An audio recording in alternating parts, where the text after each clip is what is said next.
အားလုံးပဲမင်္ဂလာပေါင်းနဲ့ပြည့်စုံတဲ့ဝင်းနေတော်ရက်မြတ်မင်္ဂလာအချိန်ခါသမယဖြစ်ပါစေလို့ရှိဦးစွာအပြည့်ရှိကြတော့ကျမတို့ရဲ့အသက်တာကိုပြည့်သွင်းနေပြီးတော့ကဲနှုတ်ပြီးတော့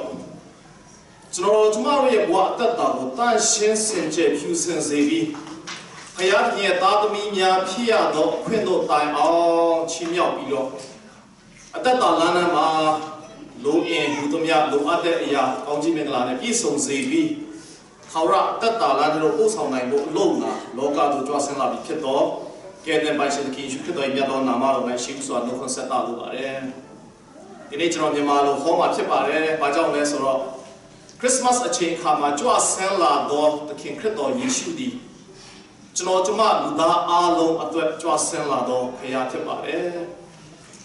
ဒီနေ့ဒီချိန်ခါမှာလောကဝမ်းမြောက်ဖခင်ကြွလာဆိုပြီးတော့ကျွန်တော်တို့တီဆိုချူအေးတဲ့တော့အချိန်ခါလည်းဖြစ်ပါတယ်အဲ့တော့မနေ့ညကျွန်တော်ချင်းနေတိုက်တဲ့အချိန်ခါမှာဆရာမျိုးကိုပြောတယ်ဒီနေ့မှလောကဝမ်းမြောက်ဖခင်ကြွလာတဲ့ကျွန်တော်တို့မကြိုးဆိုဘူးဆိုတော့ဒါမဟုတ်သေးဘူးဆိုပြီးတော့ခုနကျွန်တော်တီဆိုသွားတဲ့ဓမ္မသချင်းနံပါတ်20ခုကိုကျွန်တော်တမင်ထည့်ပြီးတော့ဒီနေ့ရောက်ရှိလာကြချစ်တော်ကြီးကောင်မောင်မတို့အားလုံးရဲ့အသက်တာမှာလည်းကျွန်တော်တို့တွေ2020ခုနှစ်ရဲ့ဒုက္ခဒီစိတ်ခေါ်ချက်တွေမြောက်များစွာရဲ့ကြားမှာ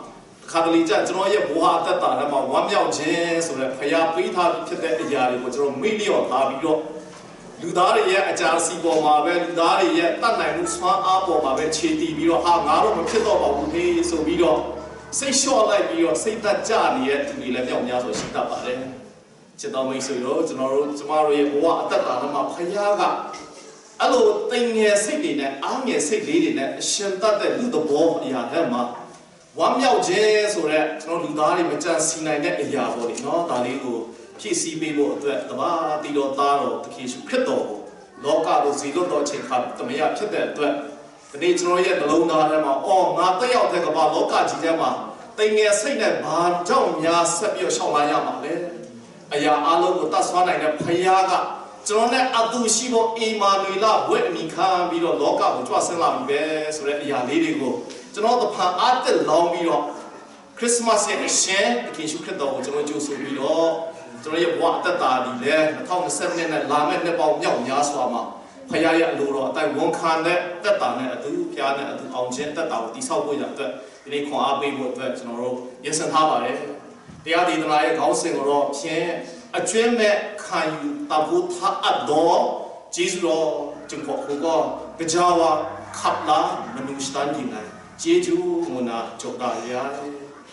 ကျွန်တော်ခရစ်စမတ်အချိန်ခါတမယရောက်တဲ့အချိန်ခါမှာအမတမသူကဲတဲ့ကဘာသူကဘာသားတွေတိတ်ပြီးမတုံးတတ်တဲ့ဝါဟာရလေးတစ်ခုရှိပါအဲ့ဒါ Mary M-E-R-Y ပေါ့နော် Mary ဆိုတဲ့ဝါဟာရလေးသုံးပါဘာတေးကြရောက်တဲ့အချိန်ခါမှာလူတွေပျော်ကြတဲ့အချိန်ခါမှာ Happy Birthday ဆိုပြီးတော့ကျွန်တော်ပြောကြတယ်ကျွန်တော်ဇနီးမောင်နှံမနဲ့ပြန်ကြရင်အိမ်တောင်တက်20ပြည့်မှာဖြစ်ပါတယ်ကျွန်တော်တို့အချင်းချင်းနှုတ်ဆက်တဲ့အချိန်ခါမှာလူတွေကကျွန်တော်တို့ကို greetings လုပ်ကြမှာပါ Happy Anniversary ဆိုပြီးတော့ပြောပါတယ်နေ့ဟောင်းဆိုတဲ့စိန်ခေါ်ချက်တွေမြောက်များစွာနဲ့ကျွန်တော်တို့ကိုထိုးနှက်နေတဲ့ဘဝအရာတွေမှာပေါ့လေနော်ကျွန်တော်ရှင်နေကြတဲ့အချိန်ခါမှာနေ့ဟောင်းကိုကုံလုံးပြီးတော့နေ့သက်ကိုကူးကြတဲ့အချိန်ခါမှာကျွန်တော်နှုတ်ဆက်ကြအောင်ပါ Happy New Year ရေလို့ပျော်ရွှင်သောဆိုတဲ့အရာတွေကျွန်တော်သွားကြလို့ပေါ့လေနော်ဒါပေမဲ့ Christmas အချိန်ခါမှာ Happy Christmas နဲ့ပုံပြီးတော့ထူးခဲ့တဲ့ဝါဟာရလေးတစ်လုံးကိုကျွန်တော်သုံးကြတယ်အဲ့ဒါပါလဲဆိုတော့ Mary ဆိုတဲ့ဝါဟာရလေးဖြစ်ပါတယ်ဒါဟာနှလုံးပီတိကွမ်းစီထိတယ်ဆိုတဲ့မြန်မာစကားတွေကနေထွက်လာတဲ့စကားပဲဖြစ်လိမ့်မယ်လို့ကျွန်တော်ထင်ပါတယ် Mary တော့တရားရောက်ကနေလောက်ပေးလို့လိုက်လို့ကျွန်တော်ခံယူရရှိတဲ့အမတန်မှဝမ်းမြောက်ရွှင်လန်းရတယ်ဒါကြောင့်ကျွန်တော်ပျော်ရွှင်တော့ဆိုရရဝမ်းမြောက်ရွှင်လန်းဖွယ်ရအသိပြီးတော့ Christmas အချိန်ခါ Mary ဆိုတဲ့ဝါဟာရသုံးပါတယ်ကျွန်တော်ဆွမ်းအားလေးနဲ့ကျွန်တော်ဖြစ်နိုင်တဲ့အခါမှာ happy ဆိုတဲ့ status ပေါ့နော်ဒါပေမဲ့တစုံတယောက်ကျွန်တော်မမျှော်မှန်းနိုင်တဲ့ကျေးဇူးတစ်ခုကိုပြုလိုက်တဲ့အချိန်ခါမှာအလုံးစိတ်ထဲကနေပြီးတော့ဘလို့ကျေးဇူးတင်ရကောင်းမှကိုမသိတော့တဲ့အတိုင်းမသိတဲ့ဝမ်းမြောက်ခြင်းအရာနဲ့သူတို့တွေ upgrade လုပ်တဲ့အခါမှာ Mary ဆိုတဲ့ဝါဟာရလေးကိုသုံးထားရှိတယ်ဆိုပြီးတော့ပြောပါအဲ့တော့ဒီ Christmas အချိန်ခါတမယမှာဖယားကကျွန်တော်တို့ကဘာသူကဘာသားမပြည့်စုံနိုင်တဲ့သူတွေရဲ့အသက်တာထဲမှာအပြည့်အားဖြင့်ဖယားနဲ့ကိုယ်ကွင်းသွားရတဲ့ကျွန်တော်ရဲ့ဆက်ဆံရေးကိုတဖန်ပြောင်းလဲပြီးတော့တိဆောက်ပေးနိုင်ဖို့အတွက်ဖယားတကယ်ကျွန်တော်ပြင်ဆင်ပေးခြင်းအရာအမတမကြီးမားလာတဲ့ ကျွန်တော်လူသားတွေမလုံနိုင်တဲ့လူသားတွေမမျောမှန်းနိုင်တဲ့လှုပ်ဆောင်မှုလေးကိုဖခင်ကဒီခရစ်စမတ်အချိန်ခါတမယမှာကျွန်တော်တို့လှုပ်ဆောင်ပေးခဲ့တာပါခရစ်စမတ်တရားဒေသနာတွေကိုကျွန်တော်ခဏခဏနားကြရတယ်အဲ့တော့ဒီနေ့မှာလည်းကျွန်တော်ဆက်ပြီးတော့ခရစ်စမတ်တရားဒေသနာတွေအမြောက်အများကျွန်တော်နားရမှာဖြစ်ပါတယ်ဒီကာလတစ်ခုလုံးမှာကျွန်တော်ရဲ့ဘဝအသက်တာထဲမှာကျွန်တော်ရဲ့မပြည့်စုံတဲ့အရာမှာပြည့်စုံခြင်းအရာကိုပေးတဲ့ဖခင်ရဲ့လှုပ်ဆောင်မှုလေးတွေကိုအသိအမှတ်ပြုပြီးတော့ဖခင်လှုပ်ဆောင်တဲ့အရာကိုကျွန်တော်ရဲ့အသက်တာထဲမှာအဖို့တန်လာအောင်ပေါ့လေနော်ခံယူပြီးတော့ထိုအချက်တွေညမှာပို့ပြီးတော့ကျွန်တော်ရဲ့ဘဝအသက်တာကိုတည်ဆောက်နိုင်ဖို့အတွက်ဒီနေ့ဒီတရားဒေသနာကိုကျွန်တော်ပြင်ဆင်ထားခြင်းဖြစ်ပါတယ်လို့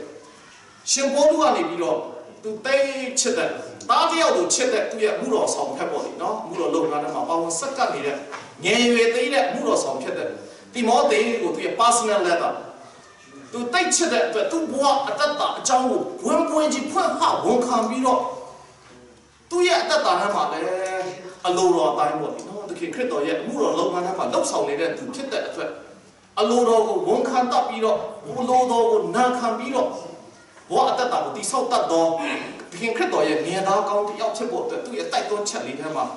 တိမောသေဩဝါဒစာပထမဆောင်အခန်းကြီး1အငယ်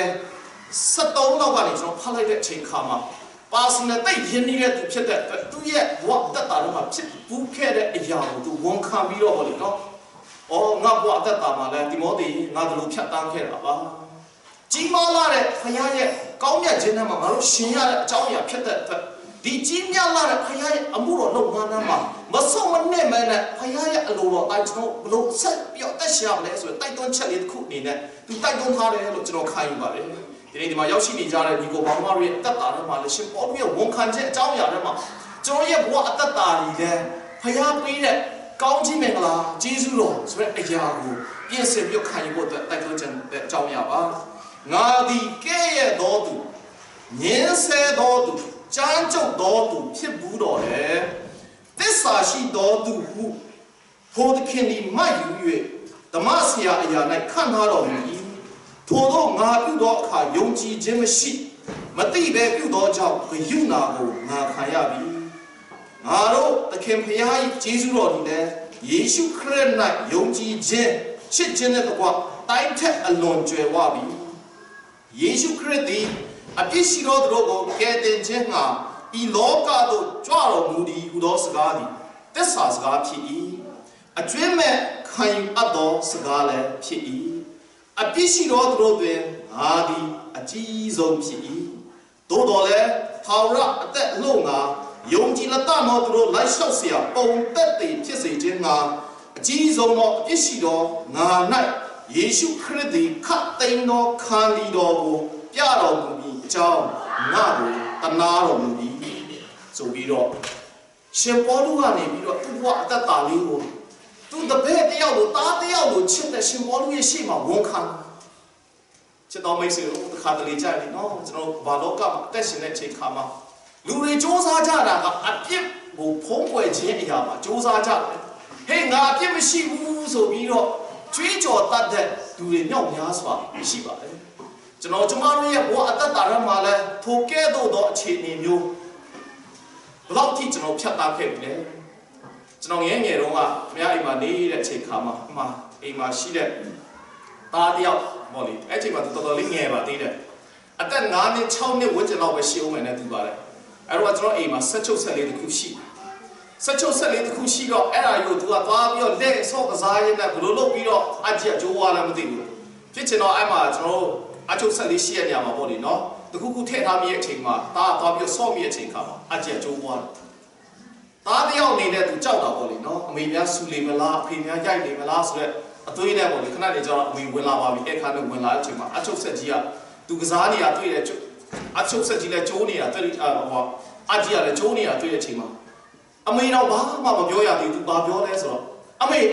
တားလို့တာမဟုတ်ဘူးနော်တားလို့တာမဟုတ်တားပြီးကြည့်နေရင်အဲ့အချုပ်ဆက်ကြီးကလေသူ့ဘာလို့ထောင်းကနေကျိုးသွားတယ်ရင်းငယ်လေးရှိတဲ့9နဲ့6နဲ့အရွယ်ကလေးကကဘာလောကနဲ့ဆက်ဆိုင်တဲ့အရာပါလေနော်သူရဲ့အပြစ်လို့ရလွတ်ကြောင်းဘလို့လိမ်ညာရမယ်ဆိုတဲ့အရာကိုသူကောင်းကောင်းသိကျွန်တော်မိတ်ဆွေကျွန်တော်ဒီအကြောင်းအရာကိုကျွန်တော်ဘာကြောင့်ပြောရတယ်လဲဆိုတဲ့အခါမှာ တခင်ယေရှုခရစ်တော်လောကကိုကြွဆင်းလာခြင်းအကြောင်းအရာဒီအပြည့်ရဲ့အခသေခြင်းဆိုတဲ့အရာကိုရင်ဆိုင်ရမှာဖြစ်တဲ့အပြည့်ဆိုတဲ့အရာကိုလုံးပြီးတော့ကျွန်တော်ကျမတို့ရဲ့အသက်တာကိုကဲတဲ့ဖို့အတွက်သူကြွဆင်းလာခြင်းမှာအလိမ်ညာတွေမူတာဝါဒတွေနဲ့ထုံမွန်းနေတဲ့လောကကြီးထဲမှာကျွန်တော်သက်ရှင်တဲ့အချိန်ခါမှာတခါတလေကြာရဲ့စိတ်ကနေထွက်လာတဲ့အဲ့အလိမ်ညာမူတာဝါဒတွေရဲ့ကြားထဲမှာကျွန်တော်တို့အလိမ်ညာမှုအရာတွေကိုဘယ်လောက်ထိကျွန်တော်လှုပ်ဆောင်မိလဲမတော်တဲ့နေရာမှာကျွန်တော်ခြေသားတွေကိုဘယ်လောက်ထိကျွန်တော်ချမိပြီလဲခရစ်စမတ်အချိန်ခါမှာပြန်ပြီးတော့စဉ်းစားဆင်ခြင်ဖို့အတွက်ဖြစ်ပါတယ်။ကိုယ်လုံးမှာပေါ်ပြခဲ့တယ်လို့ပဲအဲ့လိုအပြည့်ရဲ့အရာအဖြစ်အခါဒီသေခြင်းဆိုတဲ့အရာကိုကျွန်တော်ခံယူရတော့မှာဖြစ်။ဒါကြောင့်ခုနကကျွန်တော်ပေါ်ပြတယ်လို့မယ်ရီရင်ထဲကနေပြီးအတိုင်းမသိဝမ်းမြောက်ရွှင်လန်းခြင်းအခွင့်ကိုပေးတဲ့အရာရဲ့ကျေးဇူးတော်ခံယူဖို့ရတဲ့ဒီထဲမှာတင်မောသီကိုရှင်ပေါလုကနေပြီးတော့ပေါ်ထုတ်ဝန်ခံနေတဲ့အချိန်ခါမှာကျွန်တော်ရဲ့ဘဝအသက်တာထဲမှာလေဒီနေ့ကျွန်တော်တို့ခေါ်ဖိတ်ပြီးတော့ဂျိုးဆူလက်ခံတော်မူပြုကြမှာဖြစ်တော့ဒီနေ့ပဲလက်ခံတာတော့မဟုတ်ဘူးလေနော်ကျွန်တော်လက်ခံပြီးသားဒီသခင်ယေရှုခရစ်တော်ရဲ့လောက်ဆောင်မှုအရာသူပေးဆက်ခဲ့တော့ကောင်းကြီးမင်္ဂလာတွေထဲကနေပြီးအကြီးမားဆုံးကျေးဇူးတော်ဒီနေ့ကျွန်တော်ဘွဲတော်မင်္ဂလာဝင်ရကြတယ်ဒီကျေးဇူးတော်ကျွန်တော်တို့ဘယ်လောက်ထိတန်ဖိုးရှိတယ်လဲဆိုတဲ့ဟာကိုကျွန်တော်ဆင်ခြင်လုံးသွင်းပြီးတော့ကျွန်တော်ဘဝအသက်တာကိုတိဆောက်ဖို့ရတဲ့အချက်လေး၃ချက်အနေနဲ့ကျွန်တော်မိတ်ဆွေတို့ကိုတိုက်တွန်းဖို့အတွက်ပြင်ဆင်ထားပါတယ်နံပါတ်1အချက်ထဲမှာဖယားသခင်ကဒီကာလမှာကျွန်တော်တို့အကောင်းဆုံးဆုကျေးဇူးကောင်းခြင်းမင်္ဂလာအပြည့်လွတ်ခြင်းအရာဆိုတဲ့ထာဝရအသက်တာလမ်းကြီးကိုရှောက်နှမ်းနိုင်တဲ့အခွင့်ကိုဖွင့်ထားလိုက်တဲ့အချိန်ခါမှာနံပါတ်1ကျွန်တော်တို့လုံဆောင်ရမယ့်အကြောင်းအရာကျွန်တော်ရဲ့အားနည်းခြင်းအရာမပြည့်စုံတဲ့အရာအပြည့်ရှိကြောင်းအရာကိုနံပါတ်1ကျွန်တော်ဆင်ခြင်ရမှာဖြစ်ပါတယ်ရှင်ဘောတို့ကရိုးရိုးလေးသူရေးချအပြည့်ရှိသောသူကိုကယ်တင်ရာအလို့ငါခရစ်တော်ယေရှုသည်ဤလောကသို့ကြွလာတော်မူသည်ဒါအကြောင်းအရာဖြစ်ပါအပြည့်ရှိသောသူတို့ကိုကယ်တင်ရာအလို့ငါသခင်ယေရှုခရစ်တော်ရဲ့ဒေတာဆိုင်ကြွချီတဲ့ခရီးစဉ်တွေထဲမှာအိုးမမချမ်းဖြစ်နေတဲ့သူတွေကိုပျောက်ကင်းစီတော့အခွင့်နဲ့အမျိုးမျိုးပေးတင်နေတဲ့သူတို့ပြောင်းပြီးရှင်ပြန်ထောင်းမြောက်ခြင်းအမှုရာကိုပေးတဲ့အချိန်ခါမှာသူအမျိုးမျိုးနောက်ဆက်ကြတဲ့အချိန်ခါမှာအထူးသဖြင့်ရှင်မတဲ့ကိုခေါ်တဲ့အချိန်ခါမှာဖြစ်ပျက်ခဲ့တဲ့အချိန်ပြက်ပေါ့နော်သူဘာပြောတယ်လဲဆိုတဲ့အချိန်ခါမှာသူကနေပြီးတော့မတဲ့ကအခွန်ခံတယောက်အနေနဲ့သူကအခွန်ခံနေတဲ့အချိန်ခါမှာမတဲ့ငါနောက်လိုက်ခဲ့ပါဆိုပြီးပြောလိုက်တဲ့အချိန်ခါမှာဣသရေလလူမျိုးတွေရဲ့အတိုင်းအဝိုင်းထဲမှာရှင်မတဲ့ဆိုတဲ့လူကကျင့်သွားခြင်းခံရတဲ့သူဘာကြောင့်လဲဆိုတော့သူကရောမအစိုးရအတွက်အခွန်ခံပေးတဲ့ကျွန်တော်မြန်မာပြည်သားတွေကိုနားလေရလောက်အောင်ဆိုတော့ကျွန်တော်ဈေးကောက်သဘောမျိုးပေါ့လေနော်အခွန်လိုက်ကောက်ပြီးတဲ့သူဒါကြောင့်ယူဒတွေရဲ့အတိုင်းဝိုင်းတော့သူဘလုံးမမျက်နှာသာမရတဲ့သူအပြစ်ရှိတော့သူတယောက်အနေနဲ့သူခံယူနေရတဲ့ခိုက်တမ်းမှာလောကကိုကြွဆင်းလာတဲ့ခရစ်ခရစ်တော်ရှင်မာသဲကိုခေါ်တဲ့အချိန်ကမာသဲငါနောက်လိုက်ခဲ့ပါလို့ပြောတဲ့အချိန်ကမာသဲကခရစ်ခရစ်တော်ကိုခေါ်ဖိတ်ပြီးတော့သူရဲ့အပေါင်းကိုသူနဲ့ယဉ်နေတဲ့သူတွေအားလုံးကိုအိမ်ကိုခေါ်ပြီးတော့ပွဲလမ်းတပင်လုပ်ပြီးတော့တခင်နောက်ကိုမလိုက်ခင်ပါဘောလေနော် farewell party လေးသူလုပ်ခဲ့အဲ့ဒီမှာတခင်ရှုခရစ်တော်ကောင်းကင်နိုင်ငံအကြောင်းပြောနေတဲ့ဖယားသခင်တားတော်ဆိုပြီးတော့ကြွေးကြော်နေတဲ့သူကယူဒလူမျိုးတွေနဲ့အတူတူယူဒလူမျိုးတွေရဲ့ဖဲကျင်ထားခြင်းခံရအပြစ်သားအနေနဲ့တတ်မှတ်ထားခြင်းခံရရှင်မတဲ့နဲ့စားတော့ခြင်းအမှုရာပြုတဲ့အချိန်ခါမှာစံတပုဂ္ဂိုလ်တွေကနေပြီးတော့လာပြီးတော့အပြစ်တင်ကြတယ်ဘယ်မှာလဲဖယားသားဆိုပြီးတော့မှပြစ်ရှိတဲ့သူတွေနဲ့တောက်စားနေတာဘယ်လိုလုပ်ပြီးတော့ဖယားသားဖြစ်နိုင်ပါမလဲတကယ်ဖြစ်တော့ပြောလိုက်တဲ့စကားလေးတစ်ခုကမမချမ်းတဲ့ကျမ်းမာတဲ့သူတွေအတွက်ဆေးဆရာမလိုပါဘူးမမချမ်းဖြစ်နေတဲ့သူအတွက်ဆေးဆရာလိုပါအပြစ်မရှိတော့သူအတွက်ကဲတဲ့ရှင်မလိုဘူးအပြစ်ရှိတော့သူအတွက်ကဲတဲ့ရှင်လိုငါဒီအပြစ်ရှိတော့သူကိုကဲတဲ့ဖို့ရအတွက်လောကကိုကြွဆင်းလာတာပါချစ်တော်မိတ်ဆွေနံပါတ်1ခရစ်စမတ်ရဲ့အရှင်ကဲတဲ့ရှင်ကျွန်တော်ရဲ့ဘဝအသက်တာမှာအတိတ်ပဲရှိစွာနဲ့ကျွန်တော်ရဲ့ဘဝအသက်တာကိုပုံတံပြောင်းပြီးတော့ပေါ့လေနော်အပြည့်ရဲ့နောက်ကိုကောက်ပေါအောင်လိုက်တတ်တဲ့သူကနေပြီးတော့စာရမဏေရဲ့နောက်ကိုလိုက်ရဲ့ဘဝအသက်တာတွေဖယားရဲ့ခေါ်တော်မူခြင်းနဲ့ဆက်ဆိုင်တဲ့အရာမှာကျွန်တော်ဘဝအသက်တာကိုတည်ဆောက်နိုင်ဖို့အတွက်ခရစ်တော်ရဲ့နောက်ကိုလိုက်နိုင်ဖို့အတွက်နံပါတ်1ကျွန်တော်ဘဝအသက်တာလည်းမှာကျွန်တော်မြန်မာလူမျိုးတွေပြောလိပြောထားရှိတဲ့စကားအတိုင်းပေါ့လေနော်ကာယကဝစီကမနောဆိုတဲ့ဒီကံသုံးပါးအရာမှာကျွန်တော်ဘယ်လောက်ထိပြည့်စုံနေပြီလဲဆိုတာကိုစဉ်းစားကြည့်ရအောင် ပြေဆုံးနေပြီလဲဆိုတဲ့အကြောင်းအရာစဉ်းစားကြည့်တဲ့အခါမပြေဆုံးခြင်းအရာတွေမြောက်များစွာတတိတတိုင်းထွက်လာမှာပါရောမဩဝါဒစာထဲမှာအခါကြီးတော့မြဲတဲ့မှာကျမ်းစာလာဒီကဖြုံးမှတ်တော်သူမရှိတယောက်မျှမရှိနားလေတော်သူမရှိဖျားကိုရှာတော်သူမရှိလူအပေါင်းတို့ဒီလမ်းလွဲကြပြီးတညီတညွတ်ဒီအတုံးမရတော်သူဖြစ်ကြပြီကောင်းသောအကျင့်ကိုကျင့်သူတယောက်မျှမရှိလူတွေရဲ့လှုပ်ဆောင်ချက်အခုနရှင်ဘောလူဟာလေအပြစ်မရှိကြောင်းကိုသူမကြွေးကြော်ရဲခမရပါလေသူ့ဘဝတဲ့ကျွန်တော်လူတွေကတော့အပြစ်မရှိကြောင်းကိုပြိုင်ကြတာဟုတ်ငါရောဖားကလော်တဲ့လူရောငါဘာမှမလုပ်ခဲ့တော့ရောက်မင်းကြီးရဲ့ပုံစံကမင်းအကြီးကမယိုးသားဘူးနော်တခါတလေကြတယ်နော်ကိုယ့်ကိုမျက်စာလေးပြစ်ဖို့တော့မခက်လန့်နိုင်ရဲ့လူတွေအများဆုံးစူးစမ်းတာကအပြစ်မရှိကြောင်းကိုပေါ်ပြနိုင်ဖို့အတွက်စူးစမ်းဒီမှာရှင်ပေါလုကဖယားရှိမှာဖယားရဲ့ခေါ်တော်မူခြင်းနဲ့ဆက်ဆိုင်တဲ့ဘဝအတ္တလမ်းခီးထဲမှာလိုက်လျှောက်နိုင်ဖို့အတွက်ဒုက္ခများမှာဝန်ခံတာ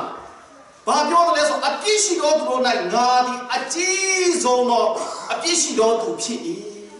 ယေရှုခရစ်သည်ခတ်သိမ်းသောခန္ဒီတော်ခန္ဒီဆိုဟာဒီခံခြင်းသဘောကိုပြောတယ်အိမ်တော်ထဲမှာကျွန်တော်ပြဿနာတွေတက်ကြတဲ့အချိန်ခါမှာအများကြောင့်အများဖြစ်ပါဖြစ်တတ်တယ်အချင်းချင်းအပြစ်တွေနဲ့ကျွန်တော်ဖြစ်ကြတာဟုတ်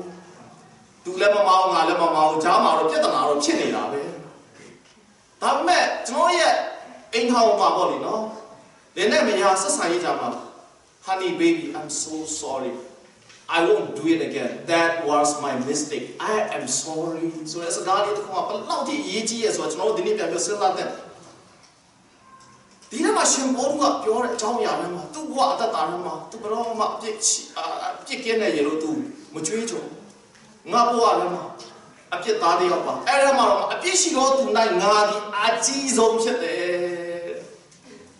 အကြီးဆုံးဖြစ်သူဝန်ခံတဲ့အကြောင်းအရာတွေမှာ consequences ပေါ့ဒီနော်သူပြန်ပြီးဆက်ဆက်ခံယူရရှိတဲ့အကျိုးတရားကဘာလဲဆိုတော့ယေရှုခရစ်ဒီခတ်သိမ်းသောခန္ဒီတော်ကိုပေးတော်မူမိကြောင်းငါကိုတနာတော်မူပြီးအလောက်ထိနှိမ်ချတဲ့ယုံကြည်ခြင်းဘလောက်ထိနှိမ်ချတဲ့ဝန်ခံချက်ဘလောက်ထိနှိမ်ချတဲ့ခံယူချက်ကျွန်တော်တို့ကိုဖော်ပြနေနော်ဒါကြောင့်သူခင်ဗျာပြောချာအပြစ်ရှိသောသူတို့ကိုကယ်တင်ရာအလို့မှာခရစ်တော်ယေရှုလောကသို့ကြွဆင်းသောလာပြီးသောစကားသည်သစ္စာစကားဖြစ်၍သစ္စာအမှန်တရားဖောက်လွယ်ဖောက်ပြန်ခြင်းမရှိတဲ့အရာကိုကျွန်တော်မြန်မာလူမျိုးတွေကသစ္စာဆိုဝါဟာရနဲ့ရှင်းပြောသစ္စာစကားဖြစ်အကျွင့်မဲ့ခံယူအပ်သောစကားဖြစ်တယ်ဘာလို့ကမှတက်ရှင်တဲ့ချိန်ခါမှာကျွန်တော်ခရိယာတယောက်ဖြစ်ရခြင်းအကြောင်းအရာတော့ဖယားကိုကျွန်တော်အမြဲတမ်းကျေးဇူးတင်ပါတယ်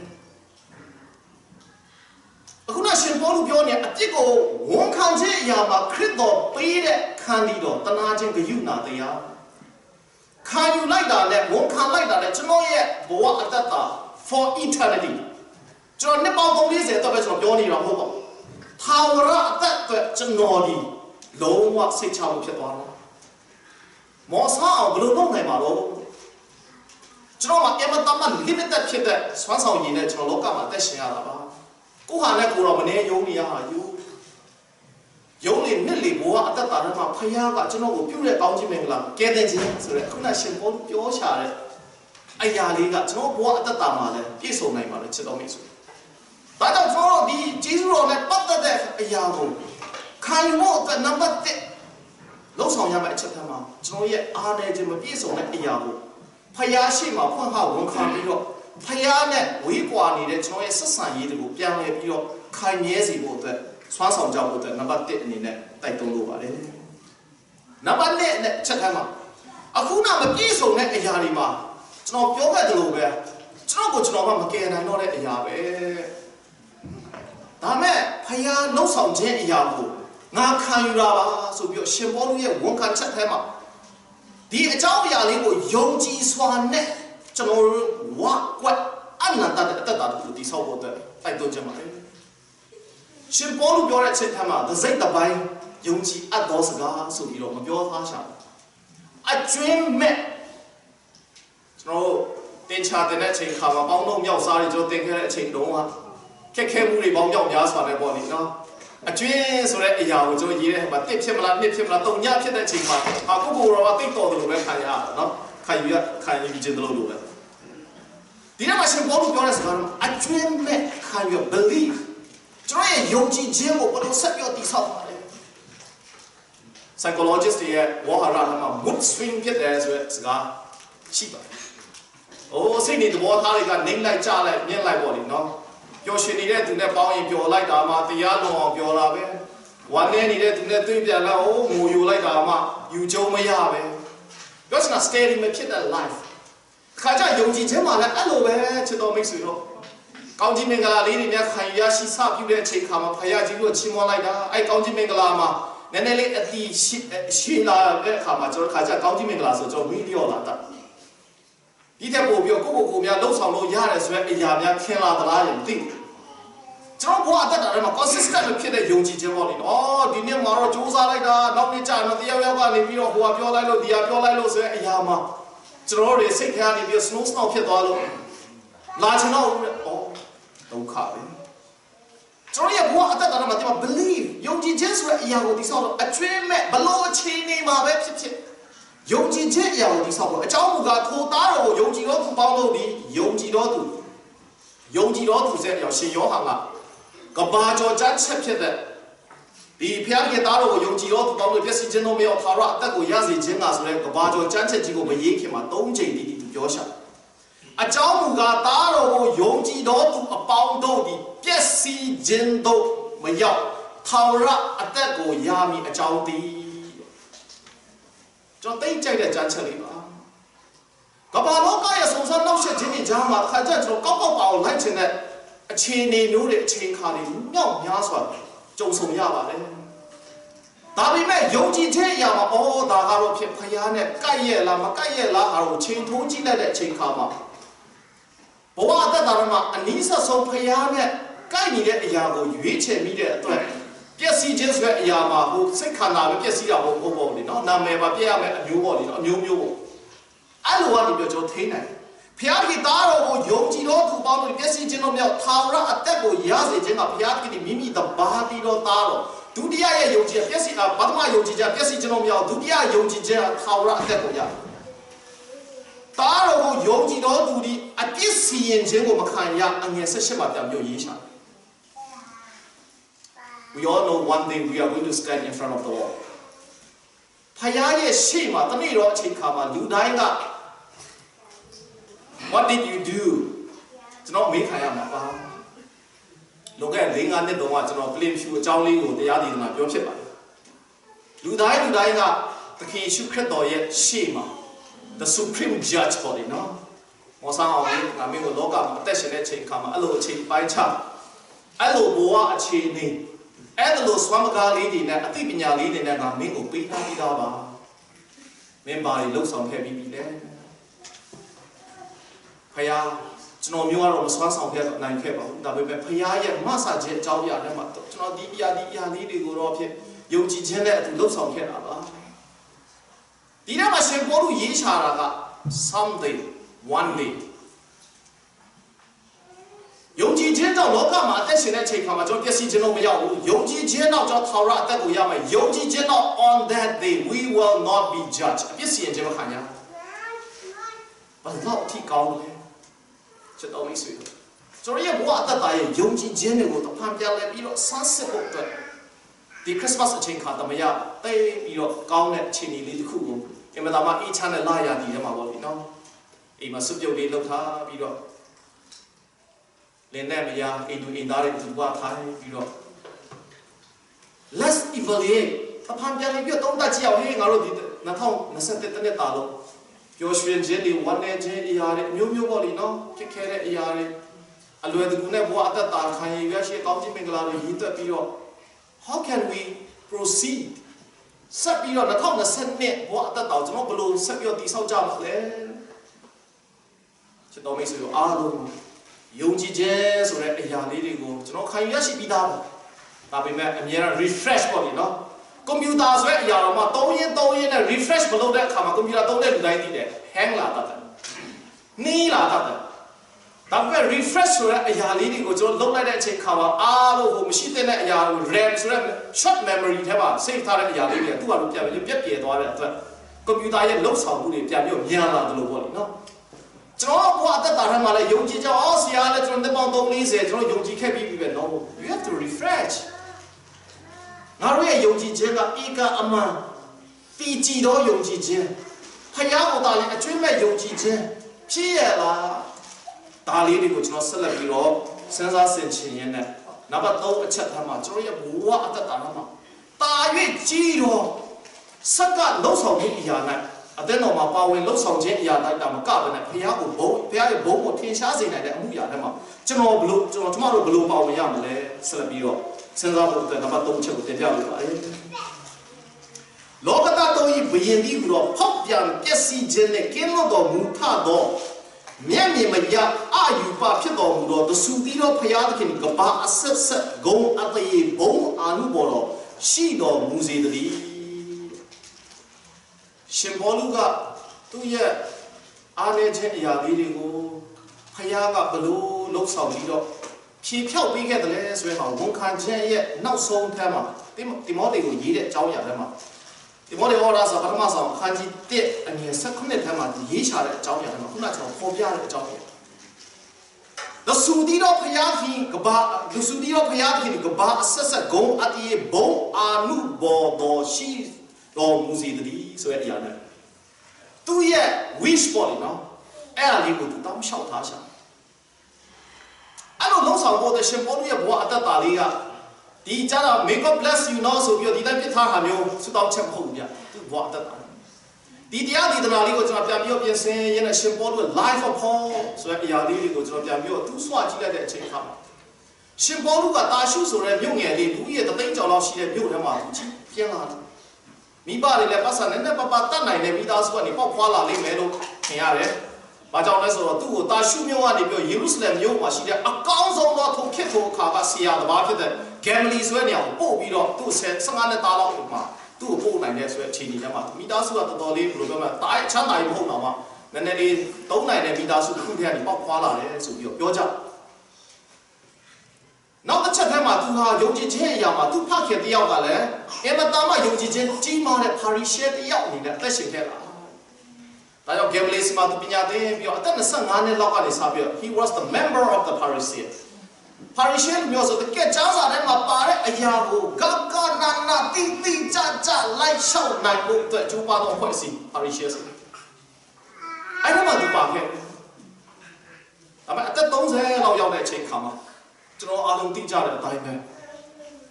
25နဲ့30ကြားမှာသူဟာအမတမအခုနသူ့ရဲ့ဝန်ခံချက်ထဲမှာဖော်ပြတယ်လို့ပဲငါဒီရုပ်ရင်ကြမ်းတမ်းတော်လူကြမ်းကြုတ်တော်လူတစ္ဆာမဲ့တော်သူဖြစ်ခဲ့ဘူးတော်လေဆိုတော့ဝါဟာရကိုပုံခေါ်နိုင်တဲ့ဘဝအတ္တတာသူ9နှစ်လောက်အကြီးကျယ်ရှောက်လာတယ်ယူဒလူမျိုးတွေရဲ့ထုံးတမ်းစံလာတဲ့မှာတမန်တရားတစ်ခုကိုမရောက်ဖောက်ဖျက်ပြီးအကြီးမားဆုံးတော့ပြစ်ဆွဲအချိန်မှာဂဲနဲ့ပေါက်ပြီးတော့တိုက်ရတဲ့အခွင့်အရေးတို့ရှိတယ်အဲ့ဒီမှာသူအမိန့်ချတဲ့သူတယောက်အနေနဲ့သူပါခဲ့အမေဒမတ်စကုမြို့ကိုသွားပြီးတော့ခရိယာနေကိုခရစ်တော်ရဲ့နောက်ကိုလိုက်နေတဲ့သူတွေကိုလိုက်လာပြီးတော့ချိန်မုန်းဖို့အတွက်ခီးပြူတဲ့အချိန်ခါမှာလမ်းကြီးတော်ထဲမှာသခင်ယေရှုခရစ်တော်နဲ့တွေ့ပြီးတော့သူ့ဘဝပြောင်းလဲသွားတဲ့အချိန်ခါမှာသူ့ရဲ့ဘဝတတ်တာမှာခုနကသူရေးချတဲ့ငါရဲ့မပြည့်စုံတဲ့အရာမှာခရစ်တော်ပြည့်စုံစေခဲ့တဲ့ပေးသွားတဲ့ကောင်းချီးမင်္ဂလာတွေနဲ့အတူဖခင်ရဲ့ဘုံကိုထင်ရှားစေနိုင်ဖို့ကဘာအဆက်ဆက်တည်နေစေသူ့ရဲ့ဘဝအသက်တာထဲမှာပဲမဟုတ်ဘူး။ကြာရစ်သောသူများရဲ့အသက်တာထဲမှာလည်းဒါပြည့်စုံနိုင်ဖို့သူစ조사လှုပ်ဆောင်ခြင်းအရာနှစ်ပေါင်း30တိတိရှိပါချစ်တော်မိတ်ဆွေ။ကျန်တော့ဆရာကြီးပြောတာတော့ဖြစ်သူ68နှစ်လောက်မှာရောမလူမျိုးတွေရဲ့အသေးသက်ခြင်းကိုသူခံခဲ့ရလိမ့်မယ်လို့ထင်ပါတယ်။ရောမမြို့မှာသူခေါင်းဖြတ်တတ်ခံရတာနော်။ဘဝအတ္တတာထဲမှာခက်ခဲကြမ်းတမ်းမှုတွေများစွာရှိခဲ့တော်ညာတဲ့သူ့ရဲ့ဘဝအတ္တတာထဲမှာသူ့ကိုရွေးနှုတ်ကယ်တင်ထားပြီးဖြစ်တဲ့သခင်ယေရှုခရစ်တော်၌ယုံကြည်သောအရာကိုလုံးဝအကျွေးမကြံစေပဲတည်ကြည်သောယုံကြည်ခြင်းနဲ့သူခမရှောက်လန်းခဲ့တာဒါကြောင့်သူပြောရှာတဲ့အကြောင်းအရာတွေမှာကဘာအဆက်ဆက်တည်နေပါစေဒီအမှုတော်လုပ်ငန်းထဲမှာလည်းငါဒီလဲဆွမ်းတမန်ပါဝင်ပါမယ်အတိတ်အကြီးဆုံးချပါလား ကျွန်တော်ခုန evaluate ပြန်လည်ပြီးတော့ကျွန်တော်ယုံကြည်ခြင်းကိုသုံးသပ်ကြည့်ကြရအောင်ပြီးတော့မှနာပဲ2022နဲ့နှစ်ပေါင်းမြောက်များဆိုရတာတော့မှကျွန်တော်ရဲ့ကိုနှုတ်အမှုအရာပစုံတရားလေးနဲ့ပေါ့လေနော်ဖခင်ရဲ့အမှုတော်လုံးဝနဲ့ဘုံအမှုပေါ်တော်မြတ်ကိုထင်ရှားစေနိုင်ဖို့အတွက်ကျွန်တော်ဘယ်လိုဆွမ်းဆောင်ကြမလဲတာ၍ကြီးတော့ယုံကြည်ခြင်းကိုကျွန်တော်ဘယ်လိုတိဆောက်ကြမလဲနံပါတ်3ချက်နဲ့စဉ်းစားမှဖြစ်ပါတယ်ခရစ်စမတ်ရဲ့ story ထဲမှာလူအမြင်နဲ့ကြည့်ရင်တော့ဖြစ်ဘာမှတိတ်ပြီးတော့ဆွမ်းဆောင်ရည်မရှိမဲ့သူတွေပေါ့လေနော်သုံးထိန်တွေရဲ့လှုပ်ဆောင်ခြင်းအကြောင်းအရာတတိယခရစ်တော်ကိုတွေ့ပြီးတဲ့နောက်မှာလှုပ်ဆောင်တဲ့အရာလေးတစ်ခုရှိပါတယ်ရှင်လုကာခရစ်ဝင်ကျမ်းခန်းကြီး1ငယ်19ထဲမှာတွေ့မြင်ပြီးမှမိမိတို့ကြားတော်ထိုသူငယ်၏အကြောင်းကိုစကားထိုသူငယ်အကြောင်းစကားကိုအနအပြာပြောကြ၏တိုးထိန်တို့ပြောတော်စကားကိုကြားတော်သူရှိသမျှတို့သည်လည်းအော်ခြင်းရှိကြ၏ဆိုပြီးတော့ပြောကြ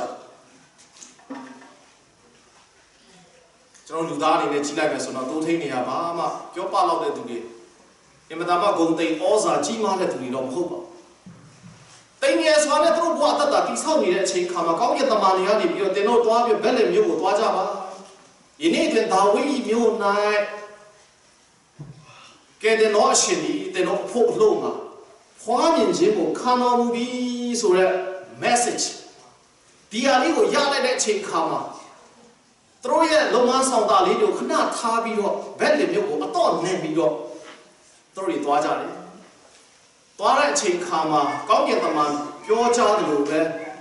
North Cap ထဲမှာတိတ်ထားတဲ့သူငယ်တော်ကိုတွေ့တဲ့အချိန်ခါမှာသူတို့မှပါလာသမျှပေါ့လေနော်ရှိတဲ့လက်ဆောင်ပနာလေးတွေနဲ့ဝင်းဖွာလာပြီဖြစ်တော့ကဲတဲ့တော့အရှင် long waited Messiah သူတို့တွေနှစ်ပေါင်းမြောက်များဆိုတာစောင့်မျှော်နေခဲ့ကြတယ်ခုနကျွန်တော်အပြန်လာဖတ်တဲ့ချိန်မေရှိယအကြောင်းကိုကျွန်တော်ဖတ်ကြတယ်ဘုယောဖက်ဟေရှာယကလောကနှစ်ပေါင်း900မှာဘလို့မွေးဖွာလာမဲ့သူကနေပြောဘလို့ဂုံတိန်ဩဇာဘလို့လှုပ်ဆောင်မှုတွေလုပ်နိုင်မယ်ဆိုတဲ့အကြောင်းအရာကျွန်တော်တို့အပြန်လာဖတ်တဲ့အချိန်မှာကျွန်တော်ဖတ်သွားပြီ They have been waiting for so long နေပေါင်း900သူတို့စောင့်ဆိုင်နေတဲ့အချိန်ခါမှာတွားပြီးမောဖူးခွက်ရတဲ့အချိန်ခါသူတို့တွေ့မြင်သမျှအရာသူတို့ဘဝတက်တာမှာ impact ပေါ်နေနော်အကျိုးရှိခဲ့တဲ့အရာလေးတွေကိုတွေ့မြင်သမျှသောသူတို့ကိုကြားပြောကြတယ်နာကြားရတဲ့သူတွေကအော်ခြင်းရှိကြတယ်ဖခင်ကကျွန်တော် American ပြည်တော်စုကိုအကြောင်းမဲ့တက်ပို့ဆောင်တာလို့တော့ကျွန်တော်မထင်ဘူးခေတ်ကာလဆိုတော့ဘရောမှကောက်ခဲ့တဲ့အရာမဟုတ်ပါဘူးဆိုပြီးတော့ကျွန်တော်အများပြောလို့ပြောတာရှိပါဘာကြောင့်ဇာတာမာနကဆက်ပြီးတော့သွားနေဦးမှာအိုးဒါပေမဲ့အဲ့မကောင်းတဲ့ကမ္ဘာလောကကြားထဲမှာကောင်းတဲ့အရာကိုလှုပ်ဆောင်ပေးဖို့အတွက်ဖခင်ကဒီချိန်မှာကျွန်တော်ကိုအကြီးမားဆုံးသောဂျေဇုကိုပြုတ်ခဲ့ပြီလေဒီဂျေဇုတရားကိုကျွန်တော်ဘုရားအသက်တာမှာခံယူရရှိပြီးတဲ့အချိန်ခါမှာချစ်တော်မိတ်ဆွေတို့ကျွန်တော်ရဲ့ခံယူရရှိခဲ့တဲ့ကောင်းကြီးမင်္ဂလာတွေရဲ့အကြောင်းအကြီးမားဆုံးသောကယ်တင်ခြင်းအကြောင်းနဲ့ရှင်သောကောင်းကြီးမင်္ဂလာတွေအကြောင်းကို